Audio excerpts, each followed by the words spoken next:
বিসমিল্লাহির রহমানির রহিম। আপনার সাথে কি কখনো এমন হয়েছে যে সব কিছু ঠিক চলছিল, হঠাৎ পরিস্থিতি বদলে গেল, বন্ধুরা বদলে গেল, মানুষেরা সাথ ছেড়ে দিল, দোয়াগুলো দেরিতে কবুল হতে লাগল, আর আপনি মনে মনে ভাবলেন, ইয়া আল্লাহ, শেষমেশ আমার কি ভুল হয়ে গেল? যদি আপনি এই কারণ অনুভব করছেন তো থেমে যান। হয়তো এটা শাস্তি নয়, বরং আল্লাহর বিশেষ পরীক্ষা। আজ আমরা ওই নিশানিগুলোর ওপরে কথা বলবো, যা আমাদেরকে বলে যে আল্লাহ আপনাকে পরীক্ষা করছেন, আর এই পরীক্ষা আসলে আপনার মাকামকে উঁচু করার জন্য, ভয় দেখানোর জন্য নয়। পরীক্ষা কি? সবচেয়ে প্রথমে এটা বুঝে নিন যে পরীক্ষার মানে শুধুমাত্র কষ্ট নয়। পরীক্ষা দুই রকমের হয়: কষ্টের পরীক্ষা, অসুখ, ক্ষতি, অপমান, একাকিত্বের পরীক্ষা, টাকা পয়সা, শক্তি, সফলতার। অনেক সময় আমরা ভাবি যে বিপদই পরীক্ষা, কিন্তু সফলতাও পরীক্ষা। আল্লাহ কোরআনে বলেন যে আমি তোমাদের ভয়, ক্ষুধা এবং বিপদের দ্বারা পরীক্ষা করব, কিন্তু খুশির খবর আছে সবরকারীদের জন্য। অর্থাৎ পরীক্ষা মুমিনের জীবনের জন্য একটা অবিচ্ছেদ্য অংশ। প্রথম নিশানি, যখন মন ভাঙতে লাগে, যখন আপনি কারো কাছে আশা রাখেন আর আশা ভেঙে যায়, যখন কাছের মানুষেরা বোঝার পরিবর্তে ছেড়ে যায়, যখন আপনার একাকিত্ব অনুভব হয়, তো মনে রাখুন আল্লাহ আপনার মন মানুষের থেকে সরিয়ে তার দিকে নিয়ে যাচ্ছেন। কখনো কখনো আল্লাহ আপনাকে একা এজন্য করেন যেন আপনি তার নিকটবর্তী হয়ে যান। এই একাকিত্ব আসলে সফলতার দরজা। দ্বিতীয় নিশানি, যখন দোয়াতে দেরি হয়, আপনি কাঁদেন, মিনতি করেন, কিন্তু দোয়া জলদি কবুল হয় না। এটাও পরীক্ষা। কেন? কেননা আল্লাহ দেখতে চান যে আপনি তার দরজাতেই দাঁড়িয়ে থাকেন নাকি না। যখন দরজা জলদি না খোলে, মনে রাখুন আল্লাহর দেরি অস্বীকার নয়, তিনি হয় উত্তম দেন অথবা উত্তম সময় দেন। তৃতীয় নিশানি, যখন গুনাহে ঘৃণা হতে লাগে। এটা অনেক বিশেষ নিশানি। যদি আপনার গুনাহের ওপরে ঘৃণা হতে লাগে, মন অস্থির হয়ে যায়, আর আপনি তওবার দিকে অগ্রসর হন, তো বুঝে নিন আল্লাহ আপনাকে সামলাচ্ছেন। এই পরীক্ষা সংশোধনের। এটা এই কথার আলামত যে আল্লাহ আপনাকে ছাড়তে চান না।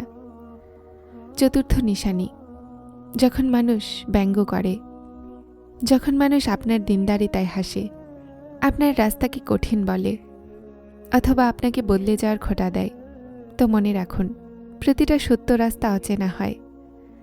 আল্লাহ দেখছেন যে আপনি মানুষের খুশি চান নাকি তার সন্তুষ্টি। পরীক্ষার রহস্য, আল্লাহ পরীক্ষা তাকে দেন যাকে তিনি আপন বানাতে চান, যার ওপরে অনুগ্রহের দৃষ্টি থাকে।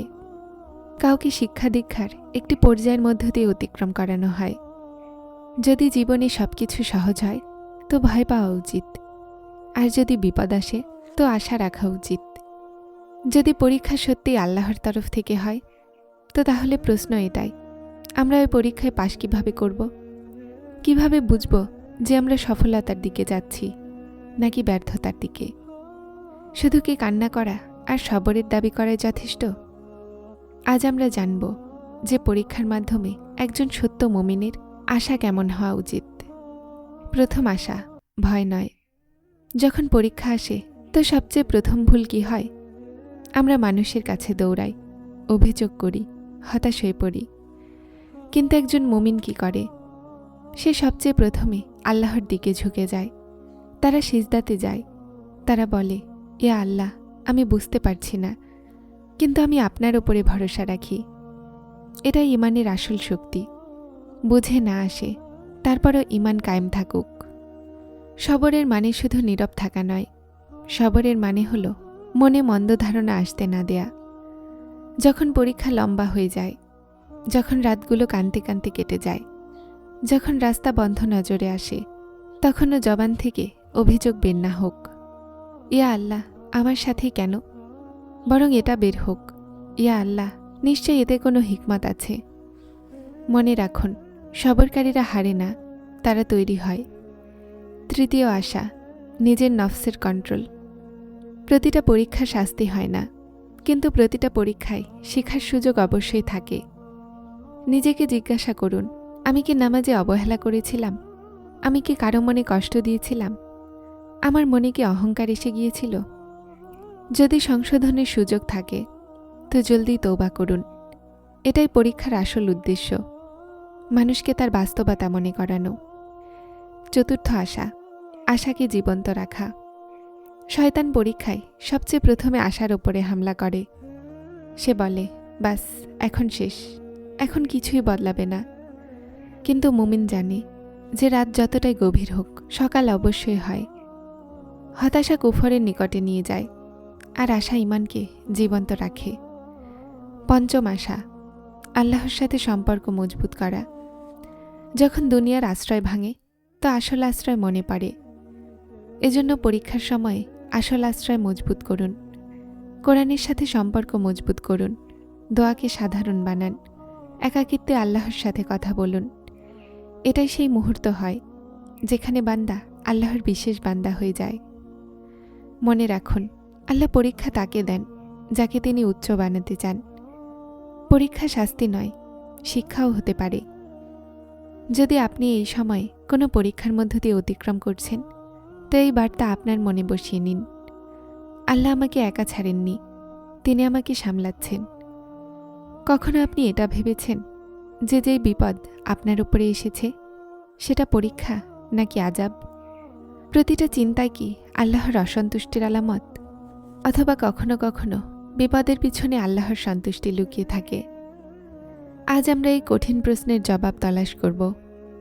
পরীক্ষা আর আযাবে পার্থক্য কিভাবে বুঝব? পরীক্ষা আর আযাবে কষ্ট থাকতে পারে, দুটোতেই ক্ষতিও হতে পারে, কিন্তু পার্থক্য মনের কৈফিয়তে থাকে। যদি বিপদের পরও মন আল্লাহর দিকে ঝুঁকে যায়, ইবাদত বেড়ে যায়, চোখগুলো গুনাহের দিকে লজ্জিত হয়ে যায়, তো এটা পরীক্ষা। আর যদি বিপদের পরও মন শক্ত হয়ে যায়, নামাজ ছুটতে লাগে, মনে রাগ আর সন্দেহ বেড়ে যায়, তো বিপদ আসে যে এটা আযাব হতে পারে। প্রথম আলামত, বিপদেও আল্লাহকে মনে পড়ে।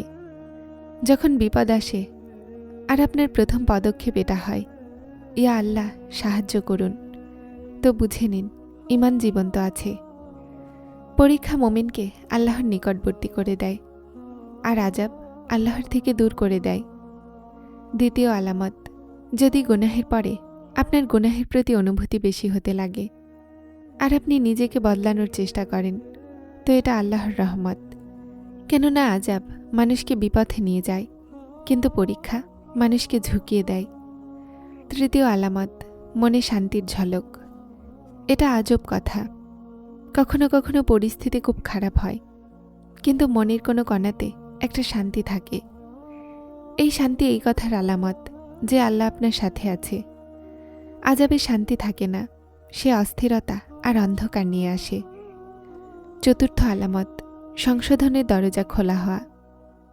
যদি বিপদের পরও আপনার জন্য তওবার রাস্তা সহজ হয়, যদি আপনার নামাজে আনন্দ আসতে লাগে, যদি কোরআন বুঝে আসতে লাগে, তো এটা বিশেষ ইশারা যে আল্লাহ আপনাকে সামলাচ্ছেন, শেষ করছেন না।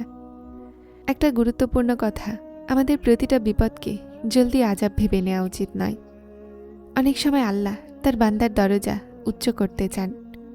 তিনি চান যে কিয়ামতের দিন তার মাকাম উঁচু হোক, আর সেই উচ্চতা পরীক্ষা ছাড়া পাওয়া যায় না। যখন এই নিশানিগুলো নজরে আসে, মন ভাঙে, দোয়াতে দেরি হয়, মানুষ ছেড়ে যায়, গুনাহের উপরে লজ্জা আসে, বিপদেও আল্লাহকে মনে পড়ে, তো ভয় পেও না।